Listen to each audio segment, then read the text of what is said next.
Hi, I'm Sean. And I'm Dale, and we're going to look at how to dismiss the keyboard. So I just added a text field to our view controller. I'm going to add some constraints to it real quick. I'm going to center vertically and add a constraint to the leading spacing container margin. And do the same thing for the trailing. And let's get rid of those deltas on those two constraints so that the text field takes up the width of the view. So when a user taps a text field, the keyboard appears for them. But there is actually no way to dismiss the keyboard unless they're on an iPhone 6 or a 6 Plus. In that case, there is a way when you rotate the phone horizontally, there's a key at the bottom of the keyboard to dismiss. But you're not guaranteed that the user is on one of those devices or the user even knows one of those keys exists. So it's up to you as the programmer to dismiss the keyboard when you want to. So let's go back to our storyboard and let's add another text field above that first one. And let's add a few constraints to it. Let's do vertical spacing, left and right constraints. And let's get rid of the delta on the left and right constraint. So I'm going to select that text field, go over to the constraints menu, 0 and 0. And I'm going to set the text of the first one to 1. I'm going to set the text of the second one to 2. And then let's add a button while we're here, right above it, that the user is going to click to actually get rid of the keyboard.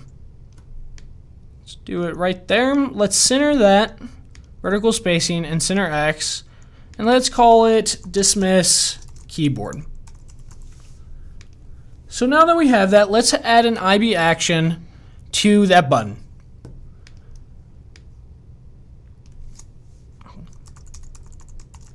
So when the user taps that button, this IB action is going to get called, and we have to dismiss the keyboard. So there's a way we could do it.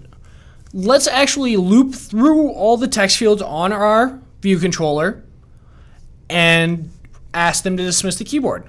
And the way you dismiss a keyboard is resign first responder. Exactly.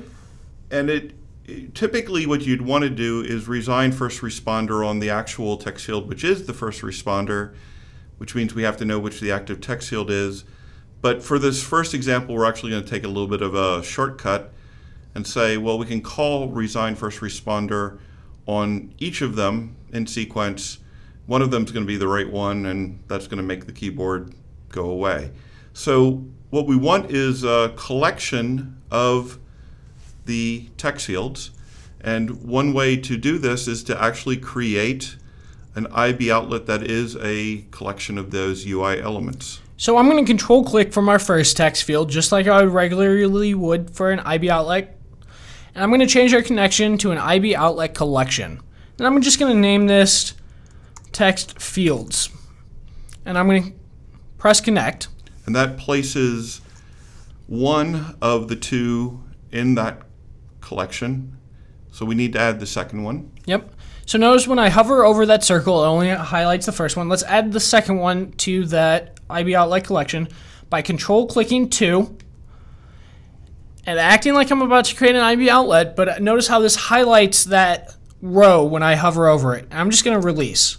So that actually added that text field to that IB outlet collection, and notice when I hover over it now, it highlights both of them. And also, if you were to go to the view controller icon and control click on it, we see outlet collection text fields 1 and 2 are contained in there. So down in dismiss keyboard, you could just for loop through that array and on each one tell it to resign first responder. Exactly. So I'm going to access the individual text field through field, and then I'm going to say resign first responder. Calling this when it's not the first responder does not have any negative consequences. So there's actually no harm in doing it this way. And let's build and run this and try this out. So 1 becomes the first responder when the user taps on that text field. And then I'm going to click dismiss keyboard, or the user taps it. And it loops through all the active text fields or all the text fields on that view controller and ask them to resign the first responder. So that's one way to dismiss the keyboard, but let's have the user actually be able to tap the view. To do that, we're going to add a tap gesture recognizer.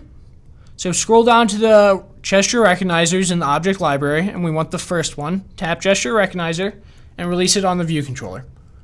Notice how when I did that, it popped up at the top. And I'm actually just going to tie this IB action with the function that we already have, dismiss keyboard. There's no need to rewrite it. So I'm going to control click from tap gesture recognizer and release it on dismiss keyboard.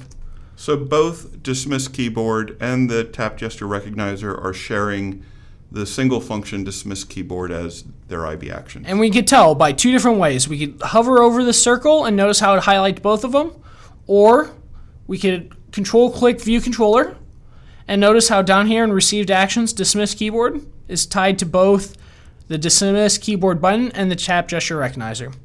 So now when the user taps the view after the first text field has become active, it should dismiss the keyboard. So that was one way to loop through them all and dismiss the keyboard, but it's very inefficient and we should actually track the active text field. Okay. So is there an event that tells us which text field has become active? There is on the UI text field delegate. So let's first implement the UI text field delegate because we need that method. UI text field delegate. And let's look at the functions that we have. We have text field should change. Text field did begin editing. That sounds like what we want. We also have text field did end editing, should begin editing, should clear, should end, should return. Text field did begin editing sounds right though. And that is being passed the text field for which text field did begin editing. So if we could just simply remember which one this is, we'd know which one to dismiss. So I assume we need a new variable. Yep. Active text field. Let's call it active text field. Yep. And it's of type UI text field, and I assume you're going to want it to be an optional because we don't know at this time what it is, and we'll probably, when it's finished editing, we should set it back to nil again, right? Exactly. So when the text field did begin editing, let's set the active text field equal to the parameter passed in for that text field. So there, we automatically get the active text field every single time the user taps a new text field. But when the user taps a new text field, or say they dismiss the keyboard, we need to track that it's no longer the active one. Right. And So set it back to nil. So text field did begin editing should also have a text field did end editing. exactly. And we're getting passed in the active text field that just did end editing, but we don't care about that. All we care about is setting an active text field back to nil. So now what we're doing is we're actually tracking the active text field no matter what occurs. So instead of doing a for each loop in our dismiss keyboard, all we have to do is active text field, and then since it's optional, I'm going to use question mark dot resign first responder. That means it. And what that question mark does for us is if active text field is null or nil, there will be no attempt to call resign first responder. But if we do have an actual object there, resign first responder will get called on it. Exactly. So now when I build and run this, I click the first text field and I click dismiss keyboard. Nothing happens because we haven't set the delegate yet. That's right. So simply implementing a protocol doesn't mean that it then is assigned as the delegate.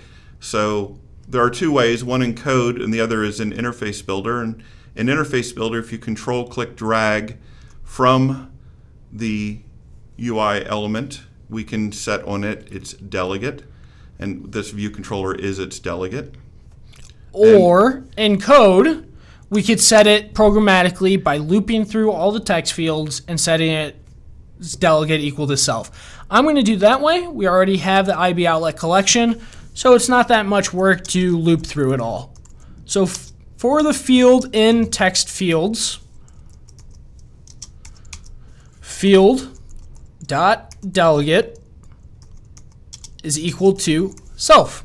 So now when I build and run this, and I tap the first text field and I click dismiss keyboard, it dismisses the keyboard. Let's make sure our tap gesture recognizer works as well. It does. So now that we've implemented UI text field delegate, that's introduced another way we could dismiss the keyboard. I believe one of the methods that is available detects a return.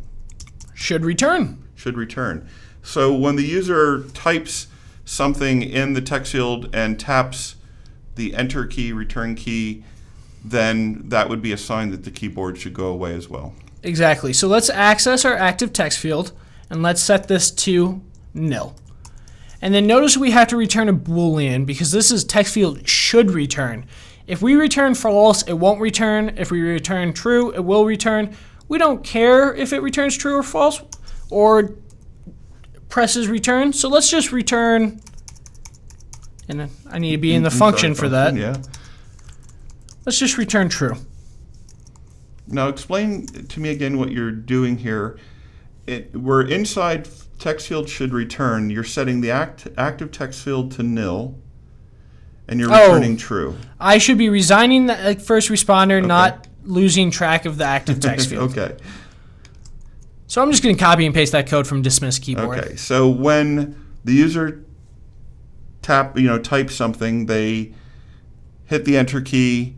That's going to call text field should return. We're resigning first responder. That will make the keyboard go away. And then we're returning true because text field should return requires a Boolean. Right. So now I could dismiss the keyboard that way. I could dismiss the keyboard that way. And now I could dismiss the keyboard by pressing return.